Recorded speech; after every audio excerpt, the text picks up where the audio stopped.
आज मैं एक रशियन हॉरर सुपरनेचुरल फिल्म रो 19 को एक्सप्लेन करने जा रहा हूँ। फिल्म एक एरोप्लेन के अंदर शुरू होती है जो नवाज बस रशिया की तरफ जा रहा होता है। इस सफर पर कुछ पैसेंजर्स हैं जिनमें 7 साल की कैटिया और उसकी मां भी शामिल हैं। ये छोटी सी लड़की का पहला सफर है, लेकिन वो इस तजर्बे को लेकर काफी पुरसुकून है। लेकिन जब वो सो जाती है तब एक खतरनाक वाकया होता है। प्लेन का एक इंजन खराब हो जाता है जिसकी वजह से टर्बुलेंस शुरू होता है। जब कैटिया उठती है तो वो अपनी मां को नहीं पाती और घबरा जाती है। अगले लम्हे में पायलट्स अपने कंट्रोल खो देते हैं और प्लेन क्रैश हो जाता है। सब पैसेंजर्स मारे जाते हैं, सिर्फ छोटी कैटिया जो किस्मत से जिंदा रहती है। उसके बाद हमें सीन 20 साल बाद का दिखाया जाता है, जहां कैटिया ने इस ट्रॉमा से खुद को काफी रिकवर कर लिया है और उसकी एक बेटी है जिसका नाम डियाना है। कैटिया शहर की एक सक्सेसफुल साइकेट्रिस्ट है। एक रात माँ बेटी मॉस्को के लिए प्लेन में चढ़ती हैं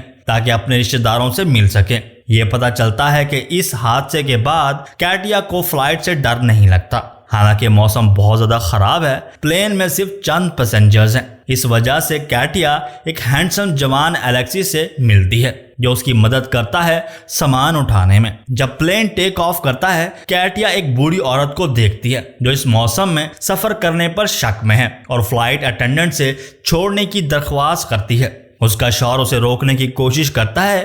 कैटिया साइकोलॉजिस्ट होने की वजह से औरत को तसल्ली देती है और उसे स्ट्रेस रिलीज की पिल्स भी देती है। अगली रो में 2 पैसेंजर्स हैं, एक अमीर बिजनेसमैन निकोलॉय और एक स्केच आर्टिस्ट पेविल, जो कुछ अजीब लगता है। निकोलॉय घमंडी है जो बात नहीं करता, मगर आर्टिस्ट उस पर ध्यान नहीं देता। कैटिया को कुछ अजीब आवाजें सुनाई देती हैं तो वो वॉशरूम जाती है और कुछ पिल्स लेती है। फिर वापस आने के लिए जब वो दरवाज़ा खोलती है तो कैटिया खुद को अपने बचपन के घर में पाती है जहां वो अपनी मां के साथ रहती थी। वो उदासी से घूमती है जब तक वो एक दरवाज़ा नहीं ढूंढ लेती जो उसे वापस प्लेन पर ले आता है। बाद में एलेक्सी देखता है कि वो काफी परेशान लग रही है और पूछता है क्या वो ठीक है। कैटिया कुछ नहीं कहती तो छोटी डियाना सब कुछ बताती है कि उसकी मां 20 साल पहले प्लेन क्रैश की अकेली सर्वाइवर है। वो दिखाती है कि वो फ्लाइट से नहीं डरती, लेकिन अंदर से वो अभी भी परेशान है। ये सुनकर एलेक्सी हैरान हो जाता है। अगले सीन में प्लेन आखिरकार टेक ऑफ करता है और कैटिया कुछ हद तक पुरसुकून हो जाती है। कुछ घंटों बाद सब सो जाते हैं और कैटिया को एक ख्वाब आता है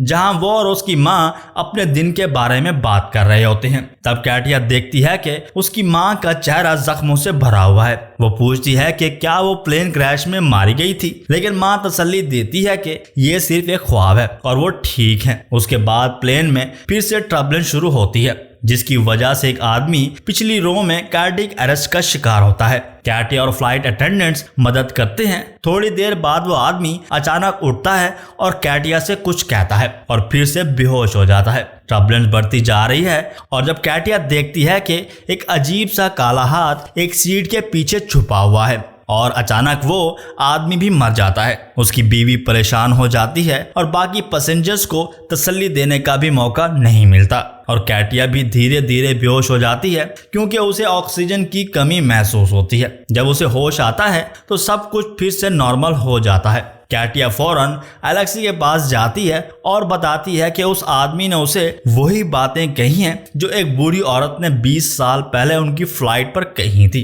कैटिया को लग रहा है कि उस बूढ़ी औरत ने उसे मारने की बद्दुआ दी है और इसलिए ये सब कुछ हो रहा है, लेकिन एलेक्सी कहता है कि ये सब उसका वहम है। थोड़ी देर बाद फ्लाइट अटेंडेंट उस मरे हुए आदमी को ले जाते हैं, लेकिन ये सब देखकर कैटिया का और शक बढ़ जाता है क्योंकि इतना सब होने के बावजूद कैप्टन कोई अनाउंसमेंट नहीं करता।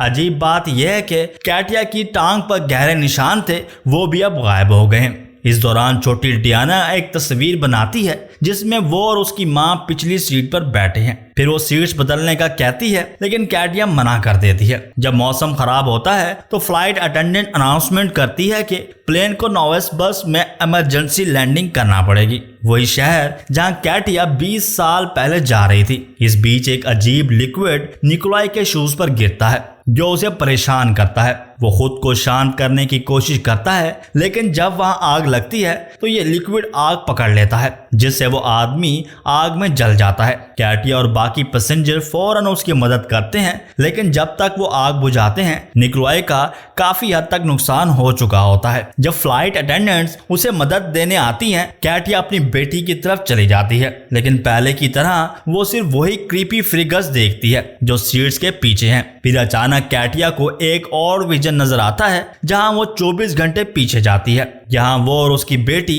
डिसाइड करते हैं कि उन्हें मॉस्को की फ्लाइट लेनी चाहिए या नहीं। छोटी डियाना कहती है कि वो नहीं लेना चाहती, लेकिन कैटिया उसे समझाती है। इस वक्त उसकी लेग पर निशान क्लियर नजर आ रहा है। उस रात जब कैटिया घर में घूमती है तो वो अचानक अपनी बेटी की चीखें सुनती है। उसे डर लगता है, वो अपने बेडरूम की तरफ भागती है, लेकिन वो लॉक्ड होता है। कैटिया कोशिश करती है कि वो दरवाजा खोल सके, तब वो अपनी विजन से बाहर आती है। जल्दी से परेशान डियाना उसे कहती है कि कैटिया उसे देखते हुए चली गई। ये सुनकर कैटिया हैरान होती है और छोटी लड़की से माफी मांगती है। उनकी ये जज्बाती लम्हा तब खत्म होता है जब एलेक्सी आकर कैटिया से निकोलाई की मदद करने को कहता है। कुछ देर बाद वो उसका इलाज शुरू करते हैं। उसकी एयरवेज ब्लॉक होती हैं, तो कैटिया धीरे से उसका सर ऊपर करती है, जिससे उसे थोड़ा सा सुकून मिलता है। इस दौरान पेविल कुछ खास स्केच कर रहा होता है। जब कैटिया देखती है कि वो कितना बेपरवाह है इस मुश्किल वक्त में, वो गुस्सा होती है, लेकिन वो जल्दी से रुक जाती है जब एलेक्सी उसे याद दिलाता है कि उसकी बेटी देख रही है। अचानक जला हुआ आदमी अपना फोन लेने की कोशिश करता है। जब वो कुछ बोलता है तो पेविल फौरन अपना फोन निकालता है और उसकी फैमिली की तस्वीरें दिखाता है। ये देखकर निकोलाई अपनी आखिरी सांस लेकर मर जाता है। अब जब प्लेन में 2 लोग मारे जा चुके हैं, कैटिया पेविल के पास जाती है और अपने बिहेवियर पर माफी मांगती है। इस पर आर्टिस्ट कहता है कि कभी कभी वो ड्राइंग करते वक्त हो जाता है। जब दोनों गुफ्तगू कर रहे होते हैं, कैटिया अचानक देखती है कि बूढ़ी औरत वॉशरूम में गए हुए को काफी देर हो चुकी है। वो जाकर देखने की कोशिश करती है, लेकिन फ्लाइट अटेंडेंट उसे वापस अपनी सीट पर जाने को कहते हैं। लेकिन कैटिया अब कुछ नहीं सुनने वाली होती और वो बहस करने लगती है। अटेंडेंट्स मजबूरन दरवाजा खोलते हैं, सिर्फ ये जानने के लिए कि वॉशरूम खाली है या नहीं। हैरान कैटिया खाली वॉशरूम देखकर वापस अपनी सीट पर जाने के लिए तैयार होती है, लेकिन तब अचानक वो आदमी जो कि मर गया था उसे धक्का देता है। फिर कई काले हाथ उसे पकड़ लेते हैं जैसे उसे मारने वाले हों, लेकिन कैटिया फिर से अपनी विजन से बाहर आती है और फौरन अपनी बेटी की तरफ जाती है और समझ जाती है कि कुछ बुरा होने वाला है। वो डियाना को कहती है कि उन्हें फौरन प्लेन छोड़ना चाहिए, हालांकि वो अभी उड़ान भर रहे हैं। एलेक्सी उन्हें रोकने की कोशिश करता है, लेकिन अचानक उसकी आंखों से खून बहने लगता है और बेहोश हो जाता है। उसके बाद फ्लाइट अटेंडेंट्स कैटिया को रोकने की कोशिश करते हुए कहते हैं कि कुछ मिनट बचे हैं लैंडिंग करने के लिए। तभी एक फ्लाइट अटेंडेंट वॉमिटिंग करने लगती है, जो कि उसकी मौत का सबब बनता है। डरी हुई कैटिया पेविल के पास जाती है और उसका स्केच बुक छीन लेती है। जब वो उसे देखते हैं तो वो समझ जाती है कि वो उसके विजन के काले फिगर्स का स्केच बना रहा था। जब वो देखते हैं कि उसके एक स्केच में एक एग्जिट डोर है। इसी दौरान तो पेविल जल जाता है और हवा में गायब हो जाता है। कैटिया फिर एग्जिट डोर की तरफ जाती है डियाना के साथ, लेकिन इस वक्त बाकी फ्लाइट अटेंडेंट्स और एलेक्सी उन्हें रोकने की कोशिश करते हैं। वो कहते हैं कि दूसरी तरफ कुछ बहुत बुरा उनका इंतजार कर रहा है। तभी अचानक एक इनविजिबल फोर्स फ्लाइट अटेंडेंट को खींच लेती है और उसे फर्श पर फेंकती है, जबकि एलेक्सी के सर से खून बहने लगता है और मर जाता है। यह देखकर कैटिया दरवाजा खोलती है, लेकिन जो वो देखती है वो उसे हैरान कर देता है। वो ये कि एक और प्लेन का कैबिन जो उसे प्लेन के बिल्कुल मिलता जुलता है जहां वो आई थी।